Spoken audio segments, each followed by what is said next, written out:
और अब बात रीट परीक्षा 2022 की। प्रदेश में रीट की महापरीक्षा शांतिपूर्ण तरीके से खत्म हो गई। 1376 केंद्रों पर 4 चरणों में रीट की परीक्षा का आयोजन किया गया। 2 दिन 4 पारियों में परीक्षा हुई। प्रत्येक दिन 2-2 पारियों में परीक्षा ली गई। प्रशासन ने राहत की सांस ली है जैसे ही रीट की परीक्षा शांतिपूर्ण तरीके से संपन्न हुई है। पिछली बार के मुकाबले हालांकि इस बार अभ्यर्थियों की संख्या कम थी, लेकिन इंतजाम थे वो ज्यादा सख्त थे। कड़े सुरक्षा के इंतजाम किए गए थे।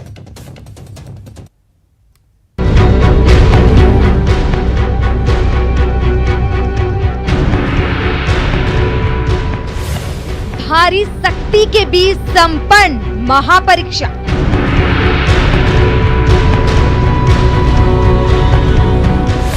सैकड़ों की उम्मीद पर फिरा पानी।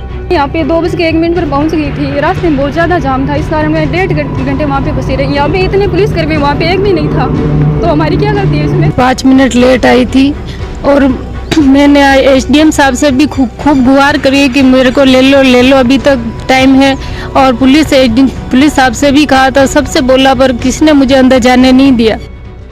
प्रदेश की सबसे बड़ी परीक्षा के समापन के साथ ही न सिर्फ परीक्षार्थियों ने सुकून की सांस ली, बल्कि प्रशासन को भी राहत मिली है। पिछले एक पखवाड़े से प्रशासन इस महापरीक्षा के इंतजाम में लगा हुआ था। पिछली गलतियों से सबक लेते हुए इस बार प्रशासन ने फुल प्रूफ इंतजाम किए। सख्ती ऐसी थी जो कई बार परीक्षार्थियों को भी भारी पड़ी। कहीं तो प्रशासन ने नरमी दिखाई, लेकिन कई जगहों पर प्रशासन ने नियमों से बंधे होने की बात कहकर हाथ जोड़ ली। सबसे अहम बात ये रही कि रिट की परीक्षा के साथ ही मौसम ने भी अभ्यर्थियों की परीक्षा ली। पूरे प्रदेश में जमकर हुई बारिश की वजह से परीक्षार्थियों को सेंटर पर पहुंचने में देरी हुई, तो फिर मिन्नतों का सिलसिला भी शुरू हुआ।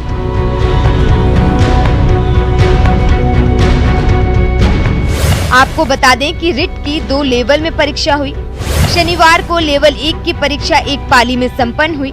शनिवार को लेवल 2 की एक पाली की परीक्षा हुई, तो रविवार को 2 पाली में लेवल 2 की परीक्षा संपन्न हुई। रिट 2022 में करीब 17 लाख परीक्षार्थियों ने हिस्सा लिया। लेवल 1 की परीक्षा में करीब 4 लाख परीक्षार्थी शामिल हुए, तो लेवल 2 की परीक्षा में करीब 13 लाख परीक्षार्थियों ने हिस्सा लिया। हर परीक्षा केंद्र पर कम से कम 2 पुलिसकर्मी, 2 महिला पुलिसकर्मी और 2 होमगार्ड के जवान तैनात किए गए थे। परीक्षा केंद्र पर पेपर आने से लेकर पेपर जाने तक हर पल की वीडियो रिकॉर्डिंग भी करवाई गई। परीक्षा केंद्र पर मोबाइल, ब्लूटूथ, कैलकुलेटर, घड़ी जैसे इलेक्ट्रॉनिक उपकरण की एंट्री बैन रही। अभ्यर्थियों को शर्ट, टी-शर्ट, कुर्ता, कुर्ती पहनने की इजाजत रही। महिला अभ्यर्थियों के लिए दुपट्टा पहनना पूरी तरह से बैन है। वहीं पतले सॉल के जूते, चप्पल और सैंडल पहनने की भी अभ्यर्थियों को इजाजत मिली। रिट परीक्षा में नकल के खिलाफ बने कानून को लागू किया गया है, जिसके तहत दोषी पाए जाने पर 10 से 12 साल की सजा और आरोपी की संपत्ति सीज करने का भी प्रावधान है। प्रदेश के युवाओं की सबसे बड़ी उम्मीद के लिए परीक्षा के इस महाकुंभ में पेपर लीक का खौफ प्रशासन पर साफ साफ दिखा। 2021 की रिट परीक्षा से सबक लेते हुए इस बार चुनावों की भांति सिर्फ सरकारी कर्मचारियों को ही इस परीक्षा में शामिल किया गया है।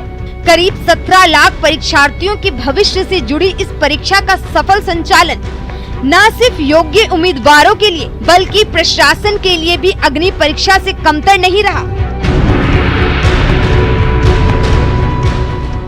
Bureau report, news 18 Rajasthan. तो शांतिपूर्ण तरीके से रीट की परीक्षा संपन्न हो गई, लेकिन प्रशासन की सख्ती रीट परीक्षार्थियों पर भी भारी पड़ी।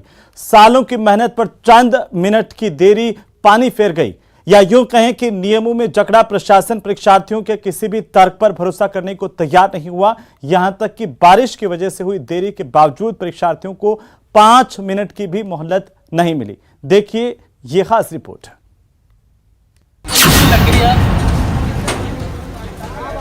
प्लीज भाई यार, आप खुलवा दो यार भाई। आपका एग्जाम है? हाँ, अच्छा, ये अंदर नहीं ले रहे।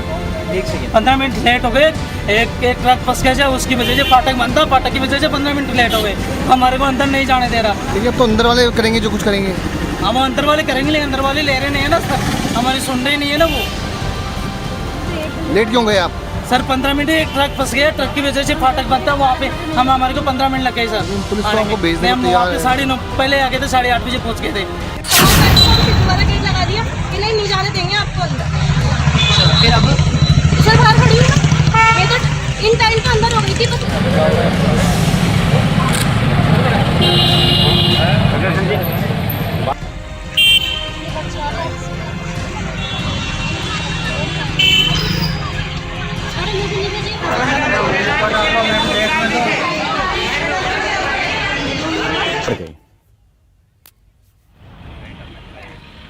तो तस्वीर नंबर 3 में भी कुछ ऐसे परीक्षार्थी दिखाई दे रहे हैं। वो झुंझुनू के परीक्षार्थी हैं, जहां पर झुंझुनू के परीक्षा सेंटर के बाहर की तस्वीर आप देख रहे हैं। यहां पर अगर कुछ मिनट देरी से कोई परीक्षार्थी पहुंचा तो उसकी क्या हाल हुई वो आपको तस्वीरों में देखिए। और ये तस्वीर संख्या 4, ये अजमेर की तस्वीर है। जब इस परीक्षार्थी को अंदर प्रवेश नहीं दिया गया देरी से आने के चलते, तो इनकी आंखों से आंसू छलक आए, क्योंकि लगातार मेहनत की थी, तैयारी की थी, लेकिन एक अंतिम क्षण पर समय पर नहीं पहुंचना किस तरीके से पूरे साल भर की मेहनत पर पानी फेर देता है, ये इन तस्वीरों के जरिए आप समझ सकते हैं। तस्वीर संख्या 5, ये तस्वीर भी कुछ इसी अंदाज की, इसी तरह की दौसा की तस्वीर है। जब यहाँ पर एक युवती जो परीक्षा देने के लिए सेंटर तक पहुंची थी, लेकिन देरी से पहुंची, इसके बाद प्रवेश नहीं मिला, तो लगातार मिन्नतें भी की गई।